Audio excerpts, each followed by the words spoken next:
Bienvenidos and welcome to Tejano Today. Thank you for tuning in. I'm Francisco Chapa, and my guests today are a couple of accordion titans of the Tejano music industry. To my right, we have Grammy Award winner, Tejano Music Award winner, former accordion player for the group Vida, and now the lead vocalist and accordion player for the group Y Todo Eso, Tejano superstar, Sonny Sauceda. Also joining us today, we have Grammy Award winner, Tejano Music Award winner, former accordion player for Rubén Ramos and the Mexican Revolution, and now the accordion player for the Brown Express, Tejano superstar, Rick Fuentes. Gentlemen, thank you for joining me. Today we're going to talk a few things about our beloved industry of Tejano music. And I guess to get started, give me a little history or a background of Tejano music and how you guys got started. Congratulations on the new show. Thank you. Great first episode. So thank you so much for having us, and we can't wait to see what you're going to do next. Oh, thank you. So, when I first got into Tejano, I guess you could say it was more conjunto, the conjunto side of it. I've been going to the bar. I'd go to the bars with my mom and dad when I was 3 years old, 4 years old, banging on chairs, watching my dad play. I started singing when I was 5 years old, and just it led to other instruments, and eventually one day I decided to audition for Eddie Gonzalez, and it wasn't even for accordion, it was for bajo sexto, and the accordion player that I was going to play was running late, and so I did mess with the accordion. I kind of tinkered with it, and I took my accordion, and they asked me, can you play a polka? I said, yeah, I'll play a polka, sure, why not? So I play a polka, sub y baja, and I was so impressed with the triggers on the drums. Like, I had never seen triggers. I played at bars. I didn't know what triggers were. I could hear the bass drum, boom, and I was like, yeah. So next thing, Eddie's like, no, you're gonna play accordion. I'm like, dude, I'm not an accordion player. But I that's how I ended up playing accordion, and that's how I started. Wow. in Tejano. Now I played conjunto, from 5 to like about 15, 17. So I played bajo sexto, bass, guitar, a little bit saxophone, keyboards, a little bit of drums. But that's basically it. I mean, singing and songwriting and. So bajo sexto was the bass and bajo sexto are really my, yeah. Like I like to say that I would love to just jam with anybody. Just tell me what key and let's go. Oh, there you go. There you go. Rick? Francisco, thank you for having me on the show. It's an honor and a privilege to be here. Thank you for what you're doing for Tejano music. Oh, thank you. Again, I'm Rick Fuentes. I'm from San Jose, California. The way I have music in me through my father. My dad was a musician, and I have roots in South Texas. My dad had a band called Brown Express, and they were a band, back then it was called Chicano Band. It was Chicano music back then. And he was born in Brownsville, Texas, hence the name Brown Express, ¿verdad? And they were based out of San Jose, California, where I was born and raised, and they had a female accordion player, Chavela. A lot of people remember Chavela. Oh, yeah. They used to call her La Reina del Acordeon, really good accordion player. My dad also played accordion and played keyboards, and it was his band. And they were around in the 70s and the early 80s, and tragically my father passed away in an accident in the early 80s, and when I was a kid, and everybody told me, you got to follow his footsteps, continue his legacy, and there was a lot of pressure. I was 12 years old, and I was already playing, actually. I could play keyboards already. And when I was around 17, 18, I was fortunate to join Chavela's Grupo Express. She continued with her own band, and I got to tour all over the United States and Mexico, and it was really cool, a lot of fun. Got to meet a lot of people, got to travel, and we were doing a photo shoot with Chavela, and she had an accident. We were taking pictures at a ranch. She was on a horse. Oh, okay. And I remember that story. Yeah, the horse got scared and took off running. She fell off, and she was killed. May she rest in peace. And about 2 or 3 months later, I found out that Rubén Ramos and the Texas Revolution at the time were going to California, and Ruben's brother Joe couldn't make it. He's the guitar player, keyboard player. So they called me, and I learned the songs, and I came back to Texas with Ruben, played with Rubén Ramos for a couple of years, and then joined Fandango USA for a couple of years, and I was a charanga king there for a while. And then came back to Ruben and played with Ruben for over 20-something years. Rubén Ramos, this is where I think I met you the first time. And I became his producer, arranger, and directed the band, and booked the band, and manager, and everything. And then I decided to, bring back Brown Express one day, and I did it last year. I released a CD, self-titled Rick Fuentes and the Brown Express. And, which was your dad's group, which was my dad's group originally, yeah. All right, And, all right. So you're Brown Express 2.0. That's right, that's right, that's right. And I'm really excited, people have really liked the music, and I'm keeping it Tejano, keeping it Tejano. There you go. You mentioned something.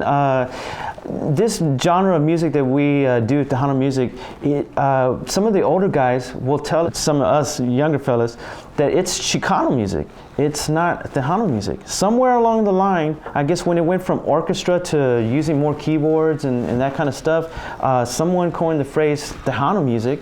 And I'm not really sure on the history of it, but somewhere in there it changed, because the big orchestra and all that kind of stuff, it was Chicano music. And I still hear your Ruben, Little Joe, and those guys, they still want it to be called Chicano music. I've heard Ruben talk about this topic, and he has said that it was always Chicano music. It was always Chicano, which is really Mexican-American music. Is what it is. It's really Mexican music with American influence, right? It has a little bit of country, a little bit of, Right. But what Ruben says and is that when the major labels in the 80s came into play, like Capitol, Sony, they labeled it Tejano. They regionalized there you go. and labeled it Tejano. But it was always Chicano music, It was always Chicano music. Until they labeled it Tejano. They labeled it Tejano because it was from Texas. Yeah.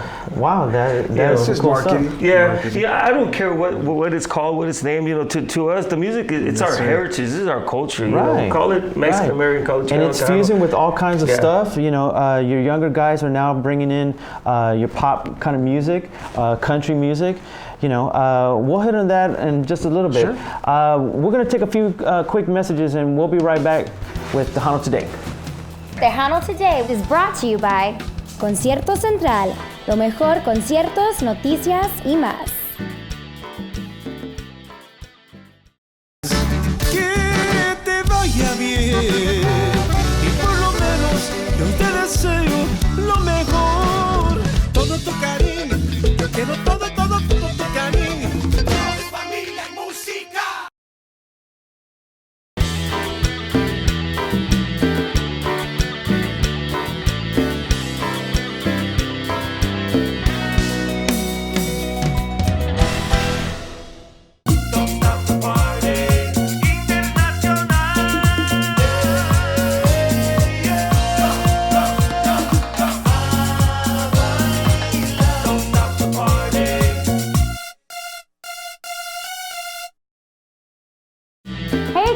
If there's a video you would like to see, just hit us up and we may use your request. On the air, right here on Tejano Next.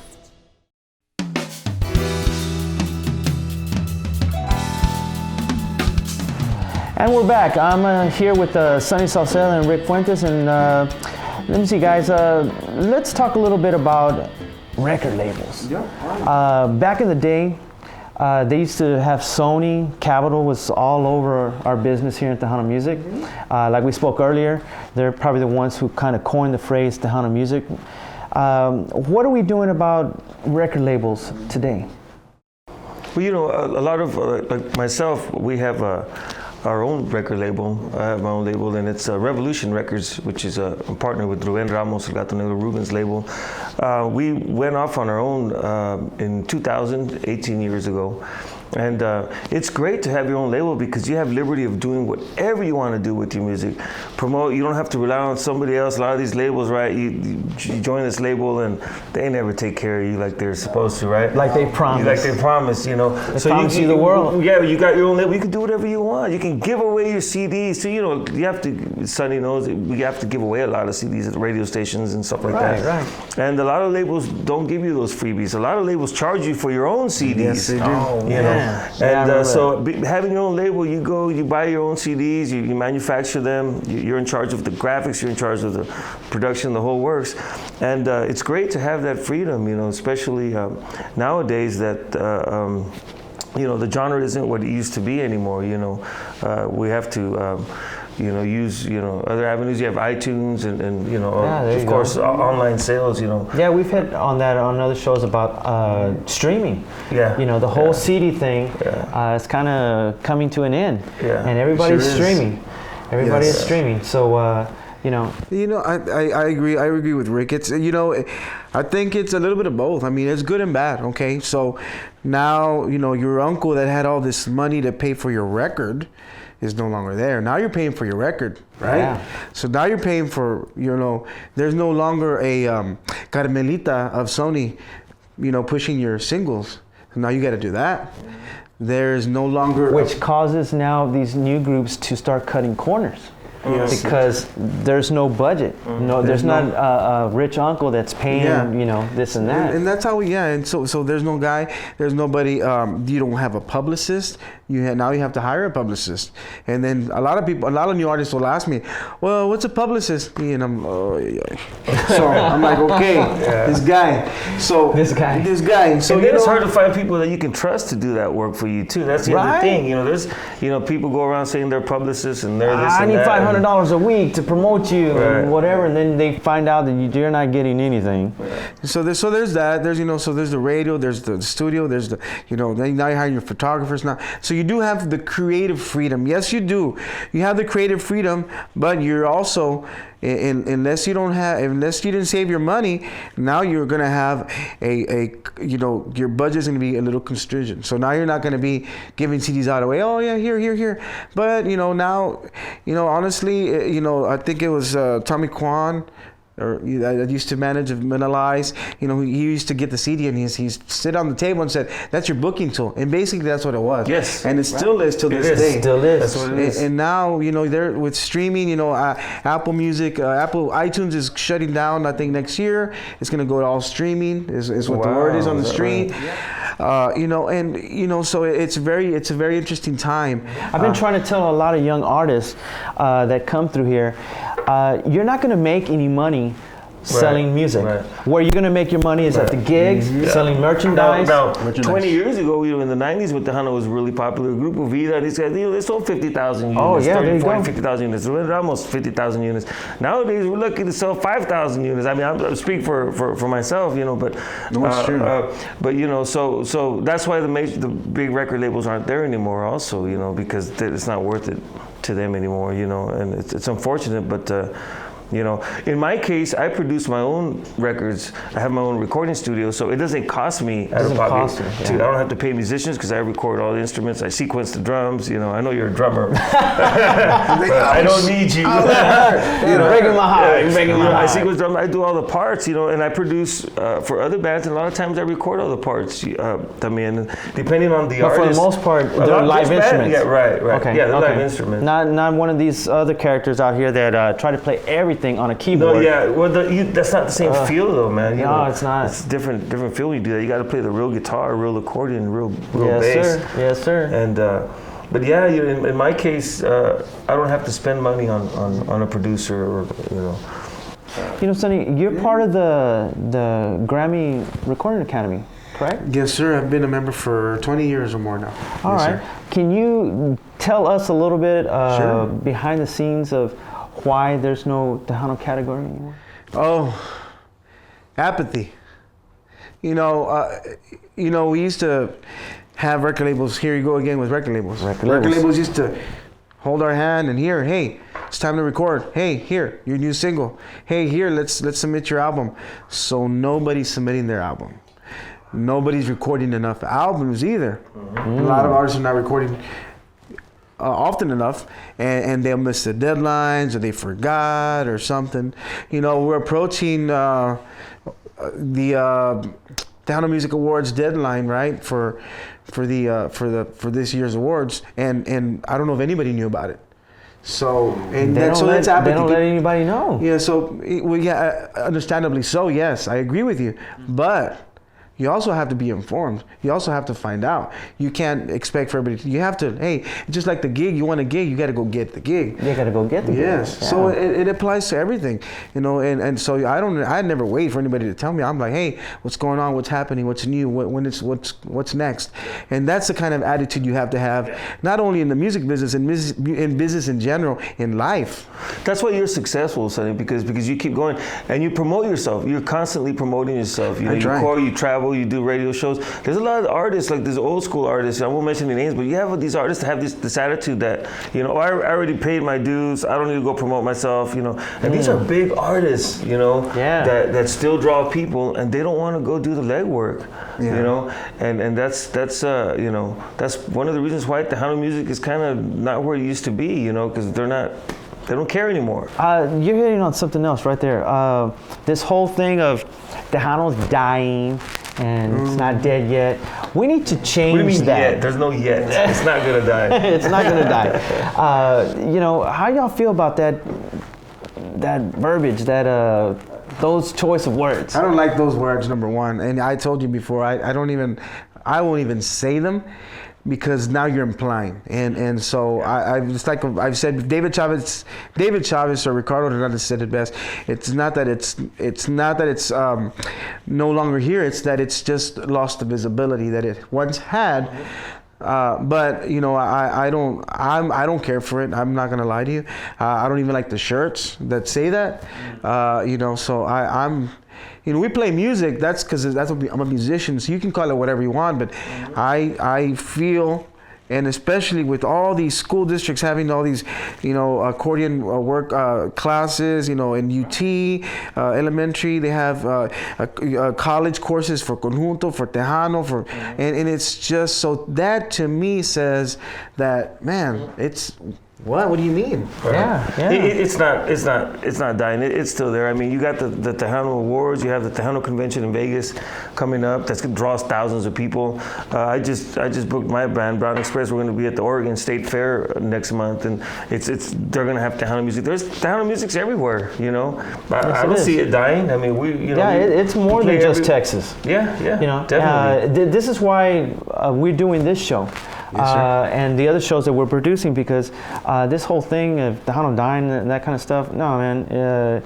We're going to try to put out more Tejano content. We're going to give a platform to all the artists. They need to start producing. They need to get out there and start giving me quality stuff so that I can put it on the air. I've got a platform on TV. From what I understand, TV's king. You know, so we're going to be putting this on TV. We're working with the local Tejano stations here in San Antonio to be producing and promoting for them too. So, you know, we're going to bring this back to the level where it once was, because I believe, honestly, Tejano deserves to be on TV. It used to be. It used to be on in the Valley in West Texas. You would see it on TV. Now it's like, where is it? Where is it? So we're going to be bringing it back. On that note, we're going to take another quick pause, and we'll be right back on Tejano Today.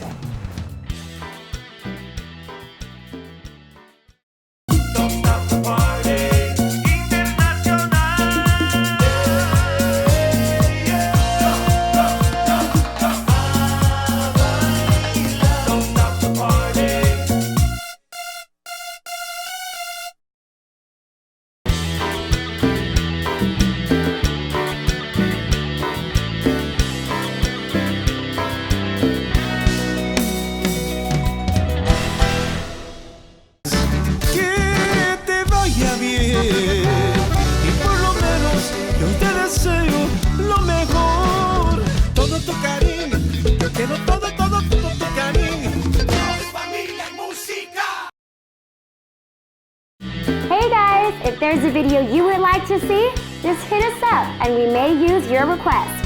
On the air, right here on Tejano Next.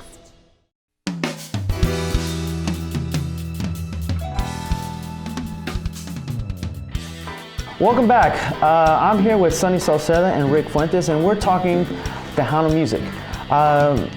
Guys, both of y'all are accordion players, and as far as I know, y'all both been in the business for a few years. A little bit. What do y'all think about some of the new guys that are coming out that are playing accordion, doing Tejano music? They're bringing a different flavor. They're bringing a pop sound, you know, tribal, Mexican. What is your thoughts on the new generation? I love it. I think it's awesome. You know, it's very challenging nowadays to start a new project in this day and age in Tejano music because of all the challenges that we face.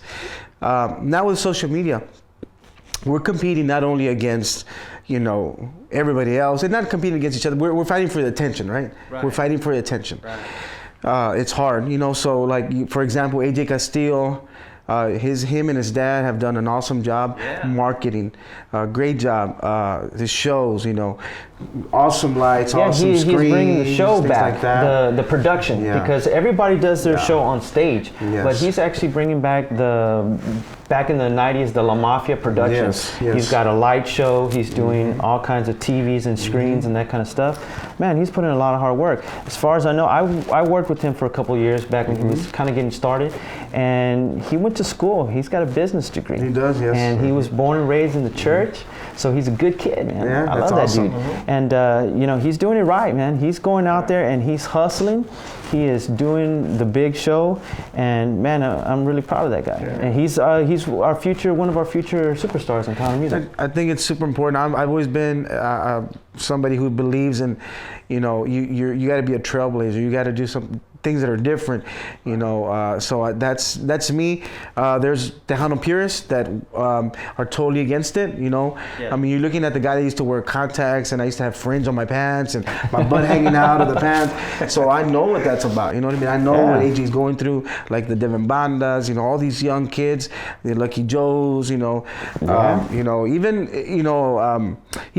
Jesse Turner's doing things that he didn't do before, he's kind of rocking it out like he's rocking it out. So that's awesome, and I think everybody has their own niche, but I admire it because I'm an artist, I'm a producer, so to me I'm like, ooh, that's freaking awesome, like that David Banda song, Poquito Más, I was like, oh, that's freaking dope. I like that. Yeah, that's good. I like that. So I embrace it, and it makes me feel good because I see all these young kids coming in, and they're playing accordion, they're dancing, or they have shades and hats, and their hair funky, and so I'm like, man, awesome, that is cool. Yeah, that's really good.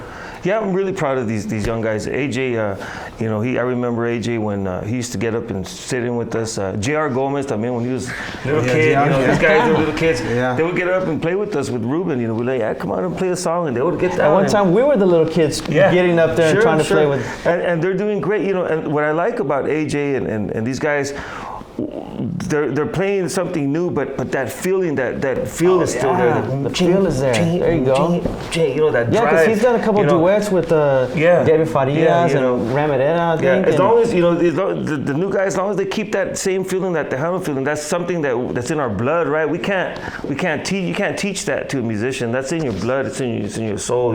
My hat's off to Arturo, his dad, because his dad is the one who has imprinted this music on him. And man, hats off to Arturo, man.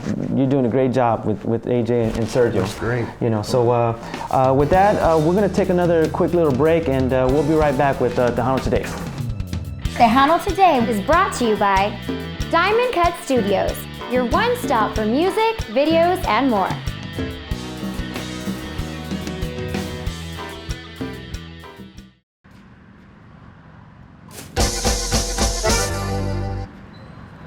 Don't mess with Texas, por favor. Así me gusta mi tierra. Don't mess with Texas. Don't mess with Texas. Pon basura en su lugar, en ciudad o carretera. Don't mess with Texas. I don't prefer him. I don't want to talk too much about it. So He just said I talked a lot. Did he just say that? I heard him say that. You're good with words, man. Hey guys, if there's a video you would like to see, just hit us up and we may use your request. On the air, right here on Tejano Next. All right, and we're back. I'm here with Sonny Sauceda and Rick Fuentes, and guys, tell me what's new, what's coming out for you two guys here in the immediate future. Well, I have a new CD coming out. Of course, my band Brown Express. I have a tribute CD coming out. I'm going to pay tribute to my dad's band, the original Brown Express. Nice. They had a bunch of hits like Máquina 501, Pilares de Cristal, Rayito de Luna. They had a bunch of songs that were very popular for them. I'm getting those songs and I'm going to actually arrange them exactly how my dad arranged them, with the Farfisa organ sound. Brown Express had a unique style of Farfisa organ with accordion doing harmonies. It was pretty unique. Okay. And I'm going to go back to the old school and I'm going to try that. And it's going to be a duet album. Each song is going to be we'll have a Tejano artist on. I have Sonny will be doing one of my songs. Right. He just found out right now. And I have artists like Little Joe, Ren Ramos, a bunch of old school artists are going to be on it. Really excited about it. That'll be out hopefully in September of this year. And again, we are Rick Fuentes and Brown Express. All right. That is awesome. You know, right now we're actually promoting the latest single, Que Te Vaya Bien. It's doing really well. The video, the song, the CD, touring. We're going to work on another single. We're going to release another single, I'm sorry. And I did an EP. I didn't even do the whole full-blown record. I didn't do I don't, because, hey, people buy the whole CD and then they make their playlist of the 3 favorite songs, and then the CD gets chunked, or now that they're streaming, they just make it to whatever song they like. So I'm an old school guy, so I like to listen to the whole record. But that's why I made an EP, and then it also qualifies still for the Grammys. And so it still qualifies for those things. So that's what we're working on right now. We're excited about, you know, the beauty of the industry now. This is what I love about it now. We're almost back to when we were in the 50s. You release a single, you know, you release your little 45. We're you know, 3 singles deep into the record. This will be my 4th single that I release. Wow. Never have I ever done that. And they all done good. So that's what we're working on right now. Doing Sunday fitness, boxing, the gym. Oh man, it's just amazing, an amazing journey. So we're just excited about it. All right, well, sounds good, guys. Don't forget to give me the music videos for all y'all's new projects, because of the other show that we're doing, Tejano Next. We can play all y'all's music videos over there. Awesome. Thank you guys for doing the show. I really appreciate it. On behalf of the whole crew here, we would like to thank everybody for tuning in, and we'll see you next week on Tejano Today.